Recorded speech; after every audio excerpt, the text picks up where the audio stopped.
देखिए, अगर आपने भी एमपी बोर्ड के सेकंड बोर्ड एग्जामिनेशन का फॉर्म भरा हुआ है, यानी कि आप फर्स्ट एग्जाम में या तो फेल हो गए थे या फिर आप अपने मार्क्स इंप्रूव करना चाहते हैं, तो ऐसे में बस 21 तारीख तक का आपके पास टाइम था। मैं उम्मीद यही कर रहा हूँ कि जिन भी बच्चों को सेकंड बोर्ड एग्जामिनेशन देने हैं उन्होंने फॉर्म भर दिया होगा। अब यहाँ पर काफ़ी बच्चों के कमेंट आ रहे थे, डाउट आ रहे थे कि हमने फॉर्म तो भर दिया, पर ये जो सेकंड बोर्ड एग्जामिनेशन हो रहे हैं इसका एडमिट कार्ड कब तक आएगा। क्योंकि जैसे आपके बोर्ड एग्जामिनेशन का एडमिट कार्ड आया था उसमें आपको अपना सेंटर वगैरह सारी चीज़ें बताई गई थी, ऐसे ही आपका सेकंड बोर्ड एग्जामिनेशन का भी एडमिट कार्ड जारी किया जाएगा। अभी एडमिट कार्ड कहाँ पर आएगा, कैसे आप डाउनलोड कर सकते हैं, क्या आपको ये स्कूल से दिया जाएगा या फिर स्कूल से आपको कोई साइन वगैरह करवाने पड़ेंगे, पूरी इन्फॉर्मेशन मैं आपको आगे देता हूँ। वीडियो में एंड तक बने रहिए। नए तो सब्सक्राइब जरूर से कर दीजिएगा, नोटिफिकेशन आइकन ऑन करके रखिएगा।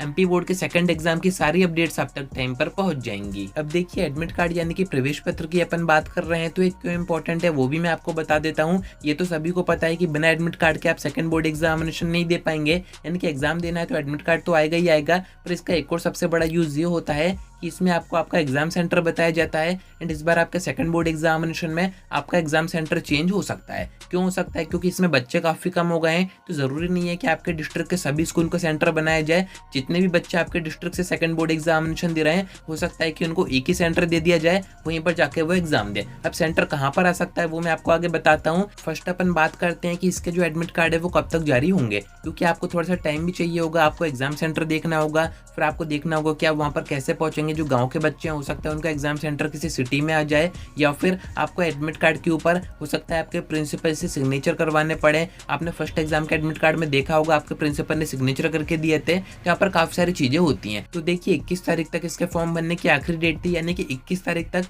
एमपी बोर्ड के पास पूरा डेटा आ गया है कि कौन कौन बच्चे फॉर्म भर रहे हैं, कौन कौन बच्चे सेकंड बोर्ड एग्जामिनेशन देना चाहते हैं। तो डेटा पूरा इकट्ठा होने के बाद अब एमपी बोर्ड आपका जो एडमिट कार्ड बनाने की प्रोसेस है वो स्टार्ट करेगा। फिर भी एक प्रोसेस कब तक रहेगी, कब तक आपका एडमिट कार्ड बन जाएंगे, एंड सबसे मेन बात कहाँ से आपको डाउनलोड करने रहेंगे। क्या स्कूल से आपको दिए जाएंगे? तो आपके जो एडमिट कार्ड आएंगे वो आएंगे जैसे 17 जून से आपका एग्जाम स्टार्ट हो रहा है तो एक हफ्ते पहले आएंगे। वैसे अपन टाइम टेबल के अकॉर्डिंग देखें तो 3rd वीक ऑफ जून में आपका एग्जाम स्टार्ट हो रहे हैं, यानी कि आपका जो एडमिट कार्ड है वो 2nd वीक में आएगा। 9 तारीख से 14 तारीख के बीच में कभी भी आपका एडमिट कार्ड जारी हो सकता है, इसकी कोई फिक्स डेट नहीं होती है। प्रीवियस सेशन की बात करें तो एग्जाम से 3 या 4 दिन पहले बच्चों का एडमिट कार्ड जारी किए गए थे, तो आपका 2nd वीक ऑफ जून में आपका एडमिट कार्ड जारी कर दिए जाएंगे। अब कहाँ से डाउनलोड करना है वो भी मैं आपको बता देता हूँ, क्योंकि ये भी आपका ही काम है। इसके जो एडमिट कार्ड आते हैं वो आपको स्कूल से नहीं दिए जाएंगे, इसको आपको डाउनलोड करके प्रिंट करवाना रहेगा।